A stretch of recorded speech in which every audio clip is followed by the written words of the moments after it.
today I'm Sophie, your pilot into the University of Chinese. Let's continue exploring classical China era's characters. And yeah, this month in September, we're going to focus on Taoism thinking versus to counterbalance the Confucianism ideas.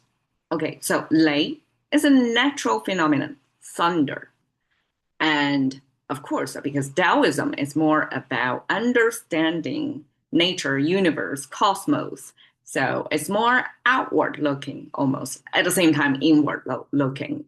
So this outward observation of capturing this natural phenomenon and kind of use that as a connection, as message sent from nature, the divinity. Try to connect the human world to the divine world. So the thunder almost serves as the tweet or text message back then. Okay, so lei, how we express that, you can see simplified traditional looks the same. 2,000 years ago, the bottom got tripled. So when Chinese triple something, it doesn't mean just three of them. It's at least in the exponential sense. So that means you interpret that as tens, hundreds, thousands. So at least like thousands of those. So what is that? It's not farm field in this case. Because we're talking about this natural phenomenon, yes, here we're doing a little bit of reverse engineering. Later day, we know the symbol means thunder.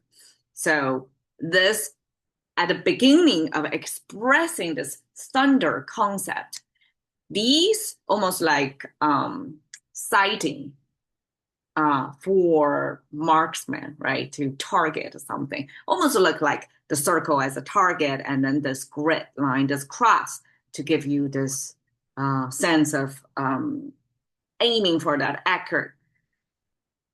Well, Chinese back then probably didn't mean anything related to shooting to be on target, but instead it means something that contains energy that's filled the space under a rainy sky. We already talked about the rain as Paleolithic concept because that's at the beginning of civilization. We're trying to understand some natural phenomena, including raining, which so often occurred.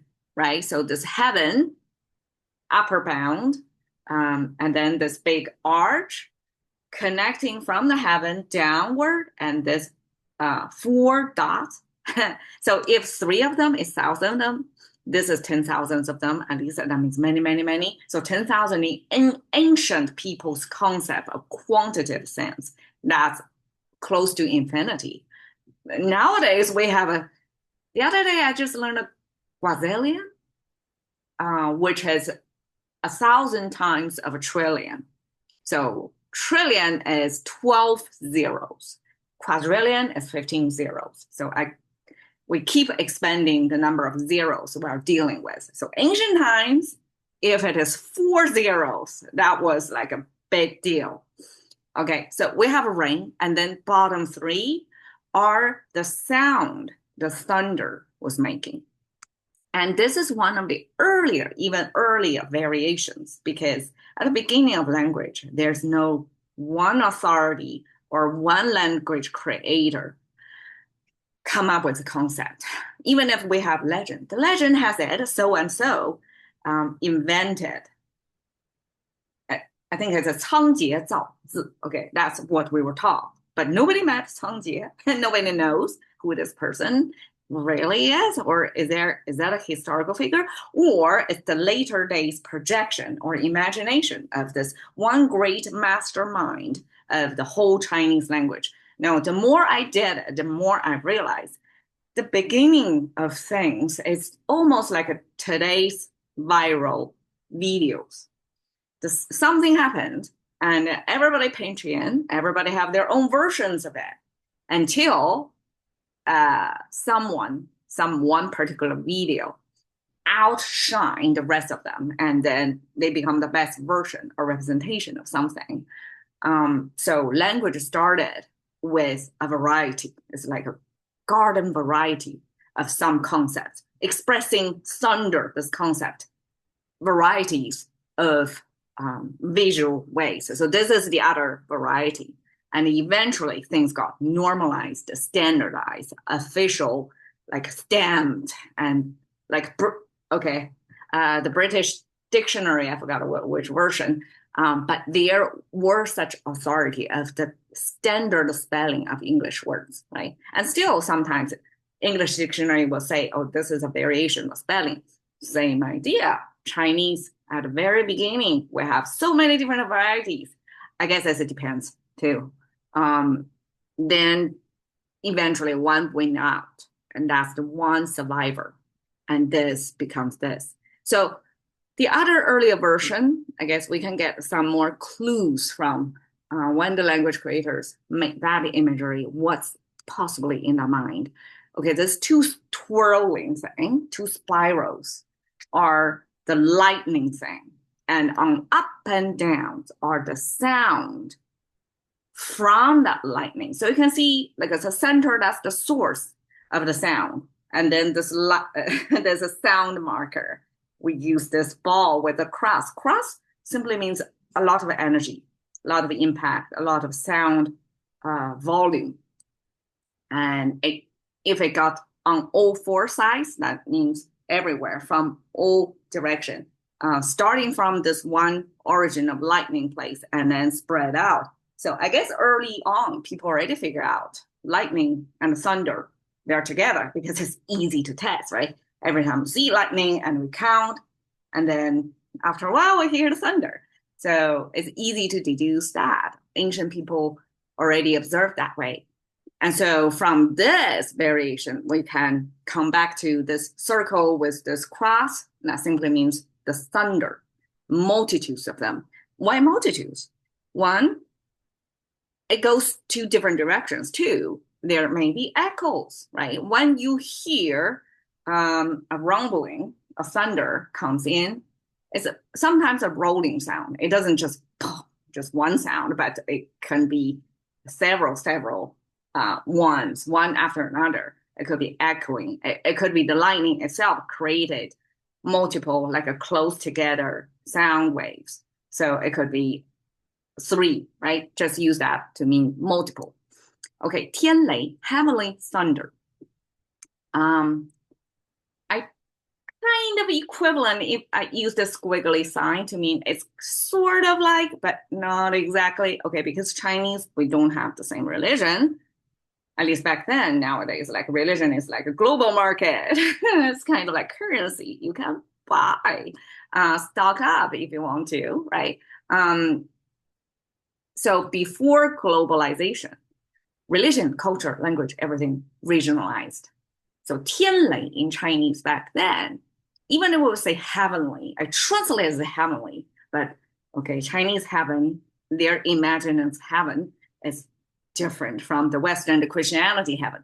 But I guess positionally or directionally is the same. It's upward looking from the sky, from the up there, and then the thunder. So here it shows the Taoism belief of the thunder serves as the message board. Okay, so it's like a text or Twitter, some message sent from up there. So it's like a divinities, kind of a ding ding, tell us something, pay attention.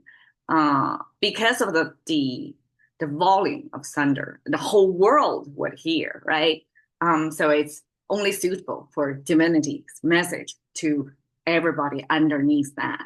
So that's 天雷. And nowadays we have security, or we have this alert or warning. So everybody say we have fire or flood or tsunami, and then such message would be sending from government to the local residents. So it's kind of similar in today's technology, but ancient times, thunder heard by everybody in that region. In the West, the thunder would then be interpreted as God's will. So it's kind of similar, but different imagination of what God is, their temperament, their relationship to people. So here, when we say the thunder in Greek mythology is Zeus. Zeus threw the thunderbolt around, right? So, and they are kind of hot-tempered, easily irritable, something like that. So it's like a human's projection of our personality onto the gods, the divinity. And so the thunder probably more related to energy, to power, to rage, to explosiveness, versus Chinese heavenly thunder, not necessarily mean punishing, punitive, anything negative message board from the heaven. Okay. 雷人 thunder human. Okay. It's more like thunder impacted onto human. So that's how we express shocking. And this is a frequent contemporary Chinese expression. If you, somebody who's not born into this culture, but you all of a sudden throw out an expression like a 雷人, it will be shocking. It will be shocking to people because this expression was kind of in recent years gain its popularity. The idea, the characters always been there, the combination, the popularity level, the relevance to today's context, all that pragmatic use of language was like recently. So we see a lot more 雷人 used in today's Chinese media. So 雷人 simply is like how humans would respond to a thunder. It's the thunder crack may oftentimes catch us off guard. We may not see the lightning even, we may not pay attention to what's actually happening weather-wise or societal weather-wise. So when something shocking happens, we will say 雷人. It's almost like a scandalous. It's non-expected. All right, 五雷轰顶, 5 thunder, bomb top. Okay, bomb the top. What top? Okay, top of our head. So it's like there were 5 thunders. They are almost like exploding on the top of your head. So that's the kind of feeling. And you can see how depressing that is, right? Or shocking, or overwhelming that is. And 五雷轰顶 is a Chinese expression to say it's almost a divine message. And one of them is not enough. 五雷, which 5 thunders? It's exactly 金木水火土, all 5 basic world-forming elements, all of them trying to scream at you this message of something you did wrong. And they have to bomb you one after another on top of your very head so that hopefully you wake up to what wrongdoing you have been and have some corrective courses later on. So this I kind of equivalent to the divine punishment side, but it's not necessarily in the sense of 五雷轰顶, like, well, yes, it could be comes in the negative feedback from something really bad happened in life, and then it sounds like 5 thunders crack open on top of your head, and that's the sort of impact to make you shock yourself to reality. All right, so here we go.